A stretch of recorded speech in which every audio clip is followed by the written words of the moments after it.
Assalamualaikum. Selamat pagi semuanya. Baik, gimana kabarnya semuanya hari ini? Sehat semua? Alhamdulillah. Nggak ada yang sakit? Udah pada sarapan? Oke, mantap dong kalau begitu. Ini gak ada yang kosong berarti hadir semua ya? Baik. Berarti udah siap dong mengikuti pelajaran hari ini? Oke, baiklah. Pada pagi ini kita akan mempelajari suatu materi, yaitu dengan materi trigonometri. Nah, Bapak akan tanya sekilas tentang trigonometri ini. Sewaktu SMP, udah pernah dengar belum trigonometri ini? Sudah? Apa Budi namanya? Ya, silakan Budi. Baik. Lagi. Iya, benar semuanya. Nah, jadi tujuan kita untuk belajar ini adalah salah satunya adalah peserta didik mampu mengidentifikasi unsur-unsur segitiga siku-siku, seperti yang Budi bilang. Yang kedua, peserta didik mampu menentukan panjang sisi segitiga siku-siku yang belum diketahui dengan menggunakan perbandingan trigonometri. Yang ketiga, peserta didik mampu menentukan nilai perbandingan trigonometri pada sudut istimewa. Dan terakhir, seperti yang dikatakan Siti, peserta didik mampu menerapkan perbandingan trigonometri untuk menyelesaikan masalah konseptual. Nah, seperti Siti bilang, kalau trigonometri ini bisa diselesaikan di masalah konseptual, yang maksudnya itu yang berkaitan di kehidupan sehari-hari. Nah, baiklah, sebelum pelajaran kita berlangsung, sebelum pelajaran kita dimulai, saya ingin teman-teman semua untuk tertib dan tidak melakukan aktivitas lain selain kegiatan belajar. Yang membawa HP, silahkan simpan HP-nya ke dalam tas dan gunakan di saat pembelajaran kita sudah berakhir. Setuju? Baik.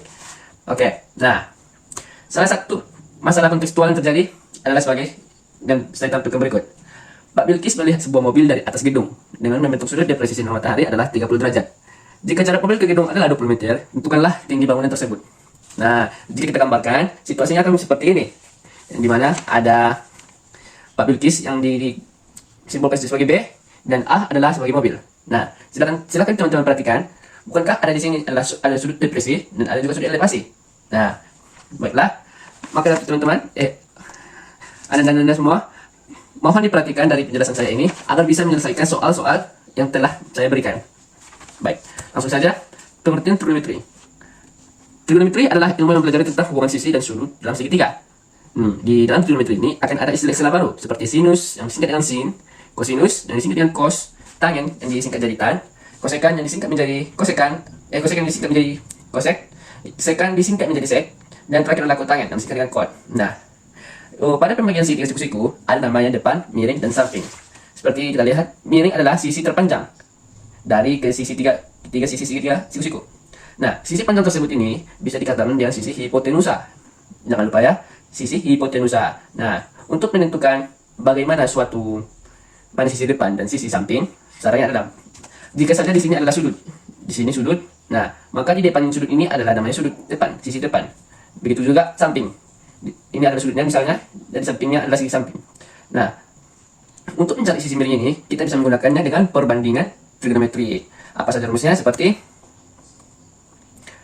sin itu adalah depan dibagi miring. Terlihat jelas, jika kita mau mencari sin, kita bisa menggunakannya dengan menggunakan rumus depan dibagi miring. Nah, kalau kosekan, rumusnya itu adalah samping bagi miring. Kalau tan, bisa sin dibagi kos, bisa juga depan dibagi samping, sama aja nilainya. Nah, kosekan ini adalah kebalikan dari sin ya. Dan sekan ini kebalikan dari cos, dan ada juga kotangen yang kebalikan dari tan. Nah, di mana semua ini kebalikannya, maka untuk mendapatkan rumus kosekan, kita balikan aja sinnya jadi 1 per sin, begitu juga dengan sekan 1 per cos, begitu juga dengan kotangen 1 per tan. Di dalam nilai trigonometri ada namanya sudut istimewa. Ada yang tahu tidak kenapa dikatakan sudut istimewa?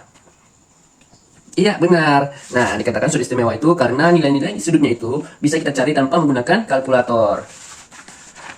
Seperti tabel berikut, pada sudut 0 derajat nilai sinnya adalah 0. Kalau di 0 derajat daripada cos sama dengan 1, dan tan adalah 0.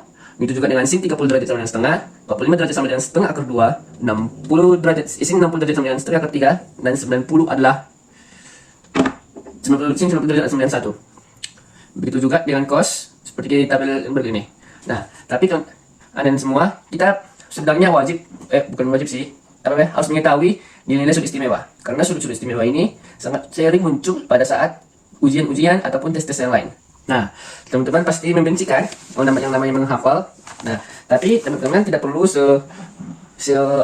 seribet itu untuk menghafal sudut istimewa ini. Karena sudut istimewa ini ternyata ada cara gampangnya untuk menghafalnya. Seperti berikut. Perhatikan. Kita perhatikan di bagian sin. Nah, ternyata sin ini memiliki pola, yaitu adalah setengah dikali dengan akar. Yang dimana akar ini berjumlah setiap kolom, berjumlah satu setiap kolom.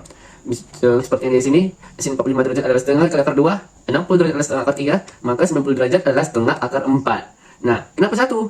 Akar 4 adalah 2. Setengah dikali 2 sama dengan 1. Begitu juga dengan yang ini, yang 0 derajat ini.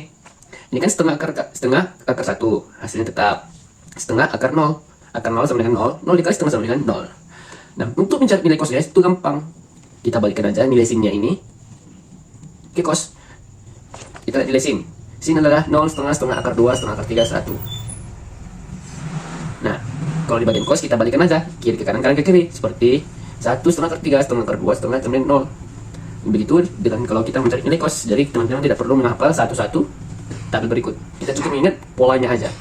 Nah, kalau dulu untuk nilai tan, kita seperti penjelasan tadi, kalau untuk mencari nilai tan, depan dibagi samping atau nilai sin dibagi dengan nilai cos.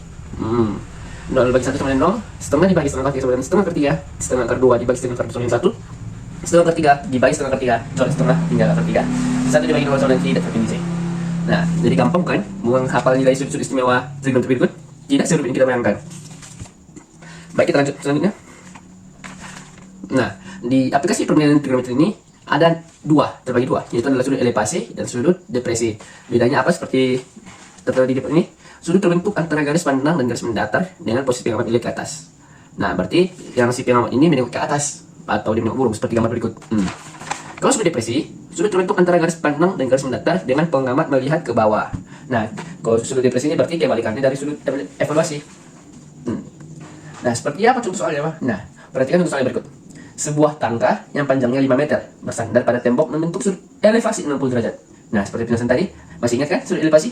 Dengan tinggi tembok yang dicapai ujung atas tangga adalah, nah, berarti yang kita tahu di sini adalah tangganya adalah 5 meter, sudut elevasinya 60 derajat, dan yang ditanyakan adalah tinggi tembok tersebut. Nah, cara menyelesaikannya adalah seperti itu. Nah, tadi disoalkan tangganya bersandar. Tangganya bersandar sejauh 5 meter ini. Sejauh 5 meter. Kemudian sudut elevasi adalah 60 derajat. Yang dimana sudut elevasi itu sudut pengamatnya melihat ke atas seperti berikut. Dan yang kita cari adalah X atau dindingnya. Nah, teman-teman tahu tidak? Kita menggunakan rumus apa untuk cari nilai X tersebut? Ya, Budi? Iya, benar. Kita menggunakan nilai sin. Karena yang diketahui yang dipertanyakan adalah pada bagian sin semua. Nilai sin itu adalah nilai depannya dibagi dengan miring. Nah, karena nilai miringnya udah ada, nilai sudutnya juga ada, dan ke nilai yang dipertanyakan itu juga ada. Maka kita menggunakan nilai sin seperti berikut. Sin 60 sama dengan X dibagi X per 5 atau depan bagi samping. Nah, 5 dikali dengan sin 60 pindah ruas sama dengan X. Nah, 5 dikali setengah akar 3. Kenapa setengah akar 3? Ya, karena nilai sin 60 derajat itu sama dengan setengah akar 3. Maka kita dapatkan nilainya adalah 5 per 2 akar 3. Jadi tinggi tembok yang dicapai oleh tangga sebesar 5 meter ini adalah 5 per 2 akar 3. Wow. Nah, selanjutnya ini, saya ingin anak-anak semua maju ke depan untuk menyelesaikan ini. Kita baca bersama-sama soalnya. Diketahui seorang yang berada di merkusuar setinggi 42 akar 3 meter sedang mengamati sebuah jarak antara perahu dan merkusuar sejauh 126 meter. Berapakah sudut yang terbentuk dari? Udah yang dapat? Silakan maju ke depan. Pintar. Sudut yang terbentuk adalah tan 30 derajat. Nah, karena Budi sudah berhasil menjawab dengan benar, tolong kalian sekaligus Budi presentasikan ke depan untuk mempresentasikan jawaban yang telah Budi cari. Baik, terima kasih. Kasih aplaus semuanya. Baiklah,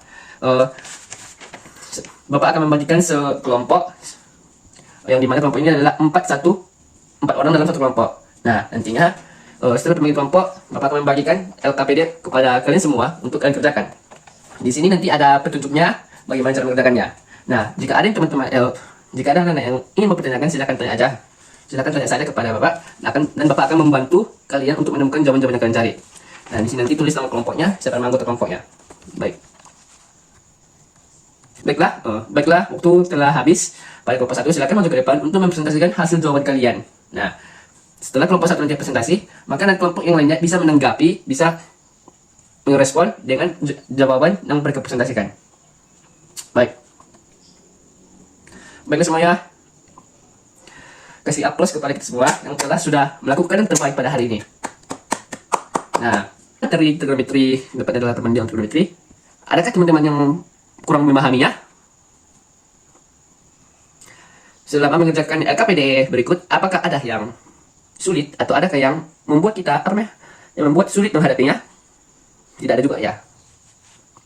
Baik, jika tidak ada berarti teman-teman semua sudah hebat, bisa menyelesaikan soal-soal yang berkontekstual. Baiklah, kita akhiri pembelajaran pada hari ini. Selamat pagi semuanya. Sampai jumpa ketemu besok.